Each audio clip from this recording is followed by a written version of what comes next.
नमस्कार ताईनो, या व्हिडिओच्या माध्यमातून अंगणवाडी बाल संगोपन सुट्टी किती दिवस काढू शकतो आणि अंगणवाडी बाल संगोपन सुट्टी कशी काढावी, अर्ज प्रक्रिया काय असते, एकूण किती दिवस, किती आठवडे आणि किती महिने आपण बाल संगोपन सुट्टी काढू शकतो, हे सर्व सविस्तर डिटेलमध्ये आपण या व्हिडिओच्या माध्यमातून बघायचं आहे।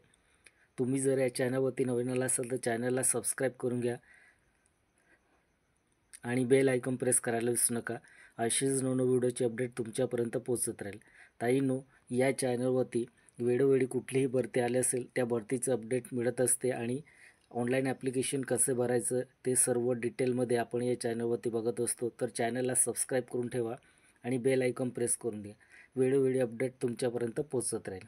चला तर आपण बाल संगोपन सुट्टी कशी काढायची आणि किती दिवस काढू शकतो आणि किती आठवडे आणि किती महिने ते सविस्तरमध्ये आपल्याला बघायचं आहे। पहिला मुद्दा आहे अंगणवाडी सेविका किंवा मदतनीसांना बाल संगोपन मातृत्व रजा ही महाराष्ट्र राज्य शासनाच्या नियमानुसार मिळते। बघा, कोणत्या नियमानुसार मिळते तर महाराष्ट्र राज्य शासनाच्या नियमानुसार मिळते। साधारण 26 आठवडे 6 महिने इतकी बाल संगोपन रजा मंजूर असते। मात्र ही रजा शासकीय नियम व स्थानिक प्राधिकरणाच्या अधीन राहून मिळते।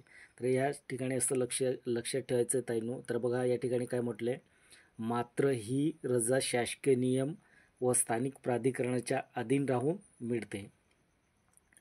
दुसरा मुद्दा आहे बघा, तुमच्या संबंधित बालविकास प्रकल्प अधिकारी CDPO किंवा स्थानिक पंचायत कार्यालयाकडे अधिकृत माहिती घेणे उत्तम राहील, कारण स्थानिक स्तरावर काही अटी व शर्ती लागू असू शकतात।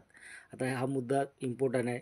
बघा, आपल्याला जर सुट्टी घ्यायचं असेल तर CDPO किंवा स्थानिक पंचायत कार्यालयाकडे अधिकृत माहिती घेणे उत्तम राहील, कारण स्थानिक स्तरावर काही अटी व शर्ती लागू असतात, ते आपल्याला त्या ठिकाणी सर्व नियम व अटी जाणून घ्यायचं आहे। आणि स्थानिक लेवललाच स्तरावर काही अटी व शर्ती लागू असतात, ते सर्व डिटेलमध्ये आपण त्या ठिकाणी जाणून घेऊ शकता। CDPOला भेट देऊ शकता किंवा महिला बालविकास विभाग ऑफिसला जाऊन आपण व्हिजिट देऊन आपण सर्व सविस्तर डिटेल विचारू शकतात। पुढे बघा, आपल्याला बाल संगोपन सुट्टी कशी घ्यायची, तर बघा, पहिला मुद्दा आहे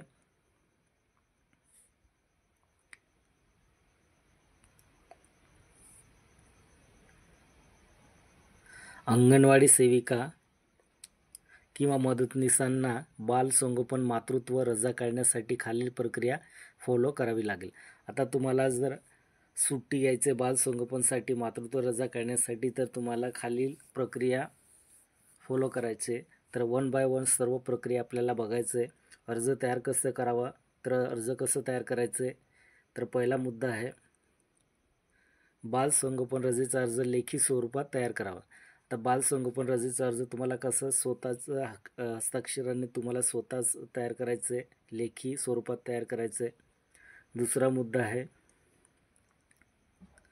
अर्जामध्ये तुमचे नाव, पद, अंगणवाडी क्रमांक, प्रकल्पाचे नाव, रजा घेण्याचे कारण, मातृत्व रजा, रजेचे कालावधी आणि रजा सुरू होण्याची व समाप्त होण्याची तारीख नमूद करा। आता तुम्हाला या ठिकाणी अर्ज तयार करताना तुम्हाला त्या ठिकाणी रजेचे कालावधी आणि रजा सुरू होण्याची व समाप्त होण्याची तारीखसुद्धा त्या ठिकाणी तुम्हाला नमूद करावं लागेल।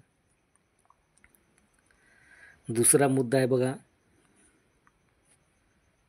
आता कोणकोणते कागदपत्रे जोडायचे,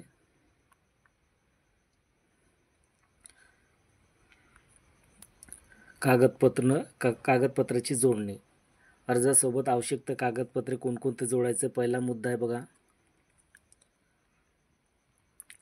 डॉक्टरांचा मेडिकल सर्टिफिकेट गर्भावस्थेची पुष्टीसाठी।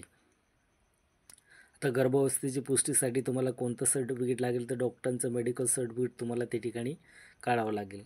दुसरा मुद्दा, प्रसूतीची अपेक्षित तारीख नमूद असलेली सर्टिफिकेट तुम्हाला जोडायचं आहे। तिसरा मुद्दा, प्रसूती झाल्यावर जन्म दाखला जर अर्ज रजा सुरू असताना अपडेट करायचा असेल।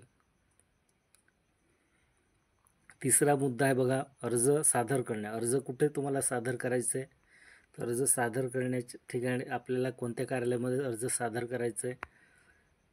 पहिला मुद्दा, तयार केलेला अर्ज तुमच्या बालविकास प्रकल्प अधिकारी CDPO यांना सादर करा. आता तुम्हाला CDPOला तुमचा अर्ज सादर करायचा आहे. दुसरा मुद्दा आहे,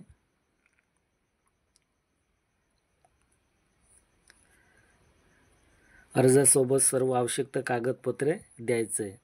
तिसरा मुद्दा, अर्ज स्वीकारल्याची पावतीसुद्धा घ्यायचं आहे तुम्हाला. बघा, अर्जासोबत तुम्ही जे कागदपत्र जोडताय आणि अर्ज तुम्ही सबमिट केला असेल तर अर्ज स्वीकारल्याची पावती तुम्हाला त्या ठिकाणी घ्यायचं आहे. चौथा मुद्दा आहे बघा, वरिष्ठ अधिकाऱ्यांची मजुरी.